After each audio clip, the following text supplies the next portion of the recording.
Assalamualaikum warahmatullahi wabarakatuh. Saya Fadila Azrima. Sesuai judul, di video kali ini Azrima mau membahas tentang keterampilan dasar mengajar. Nah, apa sih keterampilan dasar mengajar itu? Keterampilan dasar mengajar merupakan kemampuan khusus yang harus dimiliki tenaga pendidik agar dapat menjalankan tugasnya secara efektif, efisien, dan profesional. Tenaga pendidik juga harus mempunyai persiapan dalam mengajar. Persiapan dalam mengajar ini diantaranya seperti menyusun strategi pembelajaran, menyusun rencana pembelajaran, memilih strategi, metode, teknik, ataupun pendekatan dalam pembelajaran yang tepat, mengelola kelas yang baik, serta menentukan sistem penilaian yang tepat. Jadi, keterampilan dasar mengajar ini sangatlah penting dan mutlak dimiliki dan dikuasai oleh tenaga pendidik. Keterampilan dasar mengajar pada umumnya terdiri dari 8 keterampilan. Di antaranya keterampilan membuka dan menutup pelajaran, keterampilan menjelaskan, keterampilan bertanya, keterampilan mengelola kelas, keterampilan memberi penguatan, keterampilan menggunakan variasi, keterampilan menjelaskan diskusi kelompok kecil atau perorangan, serta keterampilan membimbing diskusi kelompok kecil. Baik, langsung saja pada keterampilan dasar mengajar yang pertama. Keterampilan dasar mengajar yang pertama yaitu keterampilan membuka dan menutup pembelajaran. Keterampilan membuka pembelajaran yaitu keterampilan utama dalam kegiatan pembelajaran, yang mana guru harus mampu membuka pembelajaran sekreatif maupun semenarik mungkin, sehingga dapat menciptakan situasi maupun kondisi kelas yang siap untuk memulai pembelajaran. Nah, selain itu, guru juga harus memperhatikan situasi dan kondisi fisik, psikis maupun emosional peserta didiknya. Nah, sehingga peserta didik ini dapat fokus memperhatikan dan mendengarkan serta memahami materi yang disampaikan oleh pendidik. Selain itu, ada komponen kegiatan yang dapat dilakukan oleh pendidik dalam membuka pembelajaran. Yang pertama yaitu menarik perhatian siswa. Nah, dalam menarik perhatian siswa, guru dapat melakukannya dengan cara menceritakan sesuatu yang menarik atau mengaitkan pembelajaran dengan sesuatu yang viral pada saat ini, atau menggunakan media pembelajaran seperti proyektor. Nah, yang kedua yaitu membangkitkan motivasi belajar siswa. Guru sebagai motivator harus bisa membangkitkan motivasi belajar siswa, yaitu dengan cara memberikan semangat antusias berupa perkataan, tindakan, maupun gerakan. Nah, yang lainnya yaitu dengan cara memberikan kiat-kiat atau dalam menumbuhkan rasa ingin tahu peserta didik, sehingga peserta didik itu tertarik untuk terus belajar. Nah, yang ketiga yaitu memberikan acuan. Nah, dalam hal ini guru dapat menjelaskan mengenai rencana pembelajaran, tujuan pembelajaran, dan peraturan atau kontrak dalam pembelajaran, yang mana hal itu berisikan tentang hal-hal yang harus dan tidak harus dilakukan dalam proses belajar. Contohnya seperti apabila guru tersebut tidak menginginkan adanya siswa yang bercerita di belakang, maka guru tersebut dapat mengatakannya di awal pembelajaran. Nah, yang keempat yaitu memberikan kaitan. Nah, hal ini juga berkaitan dengan topik yang lalu. Guru dapat melakukannya dengan mengaitkan pembelajaran saat ini dengan topik yang lalu, sehingga ini dapat memacu memori peserta didik untuk mengingat kembali materi yang telah disampaikan minggu lalu. Keterampilan yang selanjutnya adalah keterampilan menutup pembelajaran. Keterampilan menutup pembelajaran adalah keterampilan yang dilakukan oleh guru untuk mengakhiri proses pembelajaran dengan tujuan untuk mengetahui tingkat keberhasilan siswa dalam memahami materi yang telah disampaikan oleh pendidik. Nah, hal-hal yang dapat dilakukan oleh pendidik untuk menutup pembelajaran yang pertama yaitu meninjau kembali penguatan inti pelajaran, melakukan evaluasi terhadap pemahaman peserta didik, merangkum atau memberikan kesimpulan terhadap materi yang telah disampaikan, serta memberikan feedback atau tindak lanjut. Nah, dalam hal ini, guru biasanya memberikan feedback berupa latihan soal. Baik, keterampilan yang kedua yaitu keterampilan menjelaskan.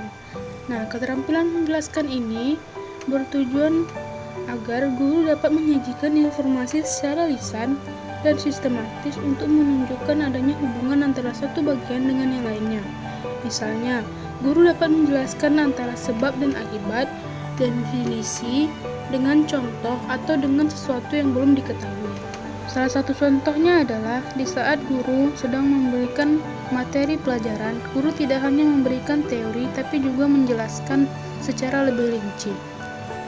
Nah, yang selanjutnya yaitu keterampilan bertanya atau questioning skill.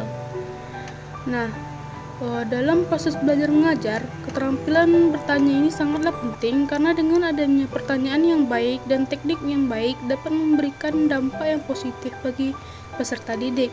Dampak positif tersebut diantaranya dapat meningkatkan prestasi siswa dalam kegiatan belajar mengajar, menumbuhkan iklim kelas yang interaktif antara guru dan siswa, serta mengembangkan pola dan cara berpikir siswanya. Nah, dalam bertanya, guru harus memberikan pertanyaan secara jelas dan mudah dipahami. Sebelum bertanya, hendaknya berikan penjelasan mengenai fokus pelajaran, berikan waktu bagi peserta didik untuk berpikir, serta berikan respon yang ramah dan menyenangkan untuk melatih keberanian peserta didik. Keterampilan yang selanjutnya yaitu keterampilan mengelola kelas.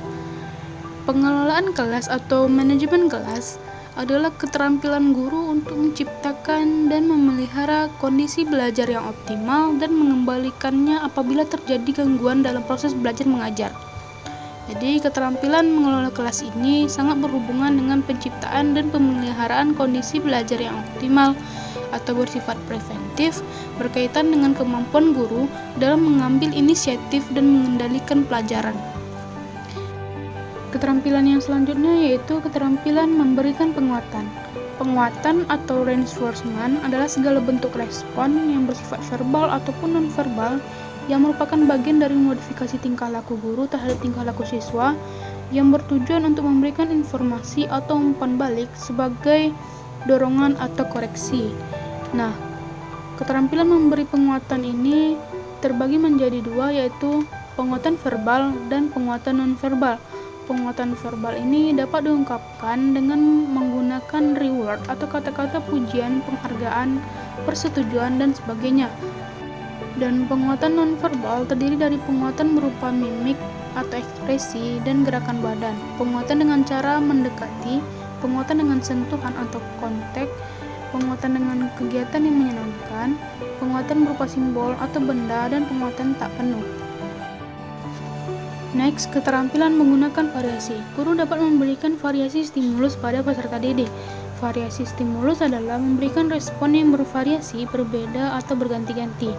Nah, dalam interaksi pembelajaran, guru dapat menggunakan variasi, yaitu dengan menggunakan media atau alat bantu pembelajaran, ataupun dengan memberikan variasi metode serta gaya dalam mengajar. Guru juga dapat menggunakan variasi dalam penggunaan media dan alat pengajaran. Variasi penggunaan media dan alat pengajaran tersebut diantaranya variasi alat atau bahan yang dapat dilihat atau visual aids, variasi alat atau bahan yang dapat didengar atau auditive aids, variasi alat atau bahan yang dapat diraba atau motorik, dan variasi alat atau bahan yang dapat didengar, dilihat, dan diraba, yaitu audio visual aids. Nah, dalam mengajar, guru juga dapat menggunakan variasi, yang mana penggunaan variasi suara atau teacher voice, pemusatan perhatian siswa atau focusing, kesenyapan atau kebisuan guru atau teacher silence, serta mengadakan kontak pandang dan gerak, variasi gerakan badan, mimik, serta variasi dalam ekspresi wajah guru, dan pergantian posisi guru dalam kelas dan gerak guru. Baik, yang selanjutnya yaitu keterampilan mengajar kelompok kecil dan perorangan. Keterampilan mengajar kelompok kecil dan perorangan ini dapat dilakukan dengan memberikan tugas yang jelas, menantang, dan menarik, mengembangkan keterampilan dalam pengorganisasian dengan memberikan motivasi dan membuat variasi dalam pemberian tugas. Yang ketiga, membimbing dan memudahkan peserta didik dalam belajar yang mencakup penguatan proses awal, supervisi, dan interaksi pembelajaran. Dan yang keempat, perencanaan penggunaan ruangan. Khusus dalam melakukan pembelajaran perorangan, Guru dapat memperhatikan kemampuan dan kematangan berpikir peserta didik agar apa yang disampaikan bisa diserap dan diterima dengan baik. Keterampilan yang terakhir yaitu keterampilan membimbing diskusi kelompok kecil. Keterampilan membimbing diskusi kelompok kecil ini dapat dilakukan oleh guru dengan menganalisis pandangan peserta didik, memperluas masalah atau urunan pendapat, memusatkan perhatian peserta didik pada tujuan dan topik diskusi, meningkatkan partisipasi peserta didik, menyebarkan kesempatan berpartisipasi dan menutup diskusi. Nah, dalam hal ini, pendidik dapat memberikan kesempatan pada seluruh peserta didik untuk mengemukakan pendapatnya masing-masing.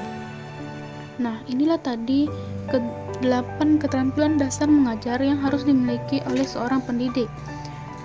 Saya akhiri, billahi taufiq wal hidayah. Wassalamualaikum warahmatullahi wabarakatuh.